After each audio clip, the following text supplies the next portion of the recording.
I'm going to put the director's commentary on, see if that makes any difference. Makes it a little bit more interesting. So I might not say anything, I'm just going to let the director's commentary say what he wants.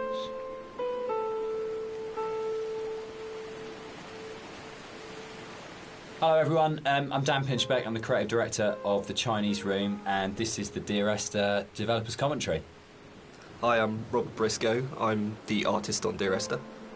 And I'm Jessica Curry, and I was the composer on the game. So what you're looking at today is a remake of a mod. Dear Esther started off in 2007 as a Half-Life 2 mod. That did really, really well in the modding community, which was fantastic, and as a result of that attracted the attention of Rob, who worked as the primary developer on a Source remake of the game that was released in 2012. And this year is another remake where it's been updated for a cross-platform release, and we wanted to add in this developer's commentary just to give you a bit more of an insight into some of the ideas behind the game as it came together. Right, now I can carry on because there was another bit inside which I didn't want to trigger until that one had finished.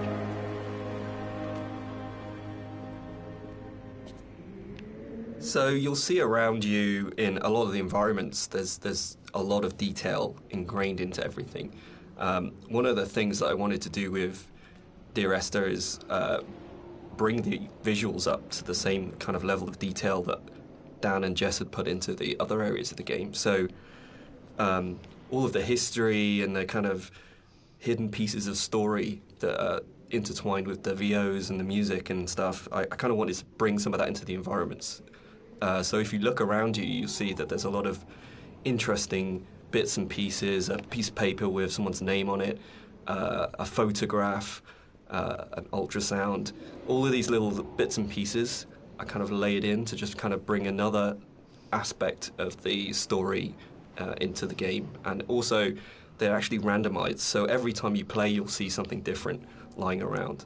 And this is just to build on this idea that everybody has a unique experience and a unique interpretation of the story. So that's a certificate of approval.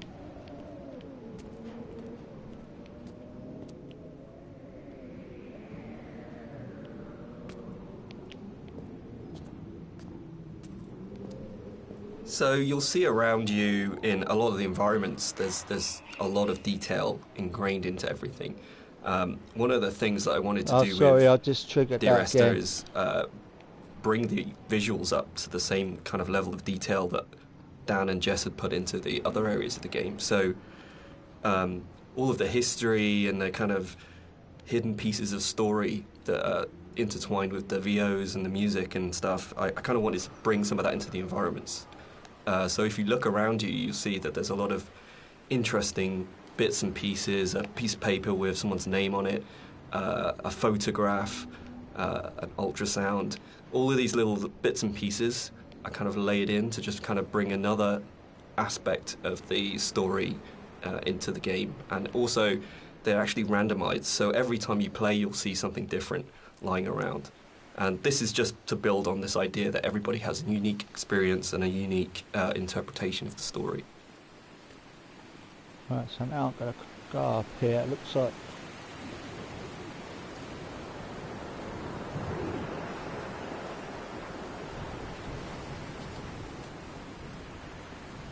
right, so I'm going to trigger this one, and then when I get to the next one, I'm going to stop. Part of the point about the whole game, I think, was this idea that rather than having a linear, straight-through version of the story, that we could have multiple story units for each place you were. And I was really interested in this idea of how you can open up that space that people can interpret. So I loved the idea that you could have two people that had played this game and then would have a conversation about it, and one of them would say, oh, what did you think about when this happened? And the other person would be like, well, that didn't happen for me. I had a completely different event happen or a completely different story happen. And it kind of feels very gamey in that way, that actually one of the things I love about writing for games is that you hand over so much control to the player that it becomes their story, and that's really, really important rather than trying to force them. So using randomised blocks of voiceover in the game and the kind of randomised prop details that Rob was talking about means that it gives it a really different feeling every time you go through. And that's kind of interesting for me, because I like the idea of going, well, not everyone has to have the same experience, and because it's interactive, you have the capacity to have very different experiences occupying the same space. Coca-Cola. So yeah, but balancing all that then becomes an absolute nightmare. I think it's nice though, because everybody gets a personal experience. Like, I love reading the forums and seeing how people come and they sort of tell their story and what they interpreted of it, and then you see other people discussing what they thought of it. And to me, it's kind of nice because everybody takes something unique away from it. Right, what I'm doing, I'm playing this with the director's commentary, so there's something extra to it. When I wrote the music for the mod of Dear Esther, there was absolutely no budget whatsoever for live players, so all the music was sampled. But one of the good things about that is it actually forced me to be quite creative about how I wrote the music. So with my background in sound art, I wanted to use samples in a different way that wasn't just I'm going to go up in a minute. using it to sound like a violin. Next. I wanted to time stretch and manipulate samples to make something different and strange and quite unique.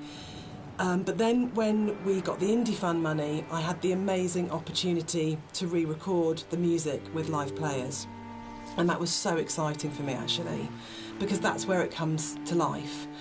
And I thought long and hard about whether to write new music, going from the mod to the commercial version. But actually, I decided that my initial and original emotional response to the game was probably going to be the strongest response and reaction that I had. So I just literally, the music that I'd written for samples, I then wrote out for live instruments. But what they bring to it is transformative, actually. And I think The Beach is a really good example of this, where, you know, you have these awful samples soaring away, and then you have the string quartet playing this very bleak, very sparse music, and they bring the presence of the island immediately to it, and it comes to life. And that's the exciting thing about it. It wasn't a huge budget, but just having that experience of working with the players was just magical. Right, now I can carry on. I'm just letting the speech bit. Everything about Esther for me is a dream. The landscape is not an island, it's the dream of an island. The music is like music that you wake up because you've heard in your sleep, but you're not conscious of hearing it. And the language and the story were supposed to be like that as well. It didn't matter the sense it made, it was more about the kind of the shapes it created, if that makes sense. So that the words would were like being in water, like listening to something underwater. It'd be this very dreamlike, symbolic, poetic thing. And it always had frustrated me in games with game writing. This has really changed quite a lot. There was never any space for poetic language. It was very exposition-y, very descriptive, very direct. And you'd have like art and audio would have these amazing creative spaces they could explore. But when it came down to actually writing, you just had to basically go into the room, describe the character, tell the player what to do. And it just seemed like the most boring thing you could do with words in a game. And why couldn't a writer have the same artistic freedom as a visual artist or an audio designer or a musician, in terms of being able to say, isn't this just about creating this kind of emotional tone, this emotional space? And it's really, I still love that about the game, and it's one of the things I love so much about Nigel's voiceover, is it has this really odd, disconnected, kind of dreamlike quality to it, where you might finish the game and not actually understand anything that happened, but you're being carried along in the flow of it. This far. And without any kind of sarcasm at all, I get into trouble saying things like this. The same design principle applies as this to Halo. It's 30 seconds of fun, or 30 seconds of depressing engagement, I guess, in our case. But it is about that loop of being in the moment in the game constantly, and that's actually the critical thing that matters.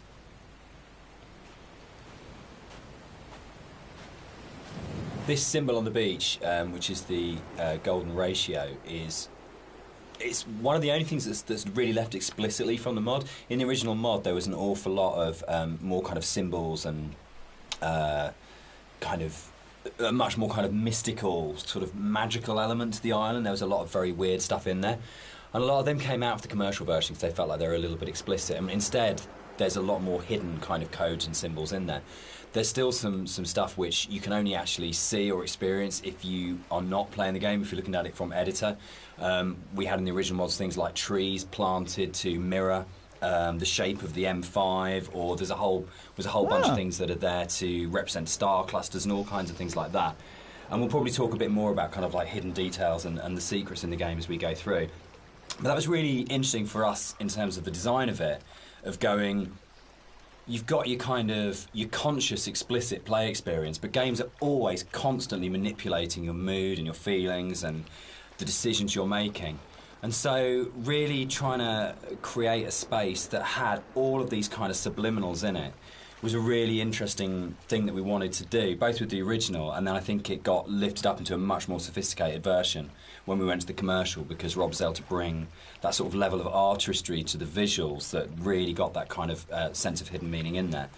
And that was really important, given how kind of complex and symbol-heavy and poetic the story is, where a lot of it doesn't actually make any sense, but it's about kind of leaving you with these, I guess, like the half-life of ideas and thoughts that you can't quite shake, that stay with you. So we really were trying to get that blend of how music, story and visuals could all create that really sort of uncanny structure that you wouldn't necessarily be able to define properly, but you knew it kind of had a meaning that was staying with you. Right, I'm going to trigger this one then. So something I wanted to do as an artist was create some kind of reward for the player when they explore the island. There are some areas of the game where it's a little bit more quieter, there's no music or there's no voiceovers. So I kind of wanted to create a bit of an incentive for people to explore. I've got to go back and you'll find around the island that these kind of like random scattered items that are usually slightly out of place from the environment themselves, but in another aspect they actually bring a little bit of story to the island itself, usually to the island or to the actual protagonists or you know, the characters that surround it. I'm going to try not to trigger that. So you'll find that around the island these little props and stuff. Just keep your eye out for it if you're exploring. Right, so I've got to go back on myself.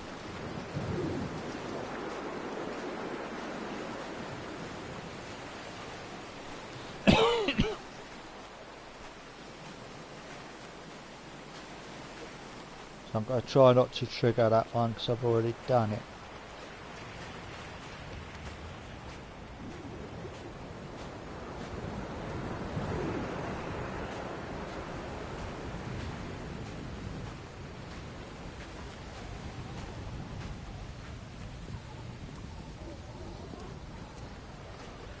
There's one there which I don't want to trigger,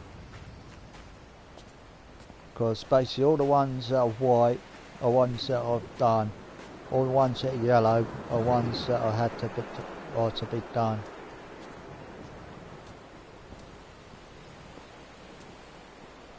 So basically that's why I tried to avoid that one I just did, so I don't want to repeat it. So people have asked why the Dear Esther's set on a Hebridean island. What's really interesting about this is one of those times when your kind of aspirations as an artist and the practical realities kind of dovetail. We knew that we had to have some way of limiting the player from disappearing off the play space, and when we made the original, it was a mod, and because it was a Half-Life 2 mod, you kind of had Eastern European city, spaceship, or blasted, desolate landscape, where you had three options if you didn't want to start making any other assets. So it started off with these practical constraints. We don't want to set it on a spaceship, we don't want to set it in an Eastern European city, so it's got to be on this kind of like this desolate landscape. And we want to limit the player, so an island seems like a natural choice. And it's really interesting how you start from that, and we had this big lump of clay on a table that we were carving out paths and things to annoying the cleaners and things like that. And Jess and I were talking, and Jess started making sort of snippets of music to kind of go in there. And then all of a sudden we just went, oh, that's the story. Oh, that's what happened here. But it really started, I think, from the place. And when we started looking at photographs of Bore, we started going and reading some of the history behind it. Suddenly that was it. And it just was really, really naturally became, this is the place, this is what happened here, this is how it feels. And then everything else kind of coalesced around that. Yeah, I think as an artist it made my job a lot easier because those islands are so kind of like the environment is kind of hostile. You're out there in the Hebrides. You've got this kind of like inclement weather. You've got cold, rain, snow. So what I'm doing it's a is very that kind one of down there, the blue one. It can be a very depressing place to be at times, but it's also at the same time very So beautiful. as it's blue, It's it'll go this kind to of like white. stark, Exactly bare ones I've landscape, but has this beautiful surroundings. So it's, in terms of art, I think it really helped me to portray a lot of the themes in Dear Esther. And there was a natural fit with the music as well. It suggested a musical style, which was really key, I think. Right, I can carry on in a sec. Because I don't want to say basically trigger one of the director's commentaries and then have it not finished and then trigger the next one which will start. So basically the previous one would be unfinished.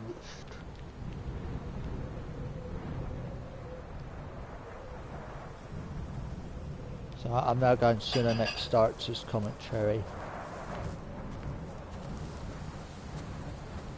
One of the things you're always trying to do as a composer is create memorable themes. And a slight confession is that probably the most memorable theme, which is Remember in Dear Esther, wasn't actually created for the game. Rob's looking shocked. So it was actually from a piece of choral music that I'd written years before, based on a Christina Rossetti poem called Remember. And one of the things I was talking about earlier was how I didn't have any budget. So I had this piece of choral music, and I thought, hang on, this is absolutely perfect for Esther. But I don't want to use all of it. So the only bit that you actually get in the game is the first line of the choral piece of music. But that actually went on to form the main theme of the music that I wrote. And I think for me it's really interesting about how things that you've written earlier, years before, sometimes come in really, really useful and fit. So I always tell people and students not to despair if something doesn't get used or doesn't work at the time, because actually there'll come a place or in a time where you think, hang on a minute, I've got something that fits. So in terms of that memorable theme, the Remember theme gets used in multitude of different ways during the game. And one of the things it does is helps you to identify the kind of psychic place that you're in the game.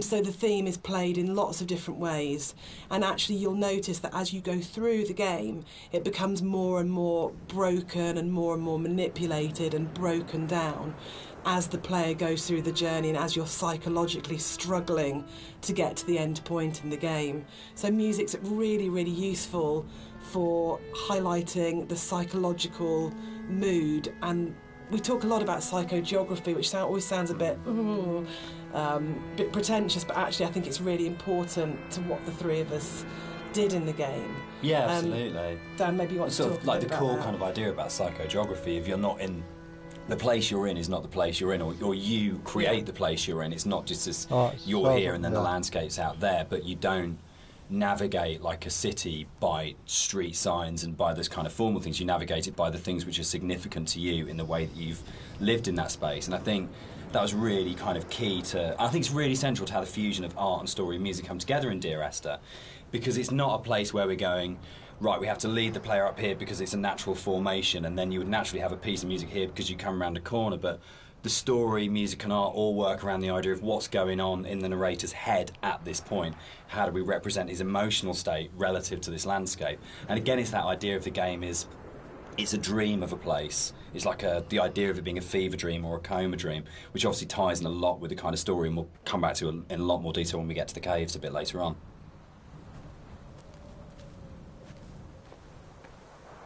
White Lines. Yeah. They actually did this. It was really cool. I found this historical document. They used to do this on Boré and the Hebrides. If their disease broke out, Really? they'd actually chip out and expose the chalk. So if you're on a boat and you were coming to the island, you'd know not to land because it was infectious, which is the coolest, most amazing. It's one of those things where you go, it's almost impossible as a writer to come up with something as cool as that. It just has to be something that was actually done. And it's so sad as well. And I love this bit and the fact that we can do it, because it feels really real because it references a real thing, and I don't know, there's something really special about that. But it was always one of those bits in the game that I thought, we've got to be able to represent this somehow. We have to be able to get these things in here. Yeah, I mean, that's really interesting. I actually didn't know that was actually based historically in real life, but that's really cool. Because I mean, my thing about the White Lines is that it was this completely surreal thing, but also it was kind of it just added to the landscape. It's like, well, what the hell is that? And I'm gonna turn the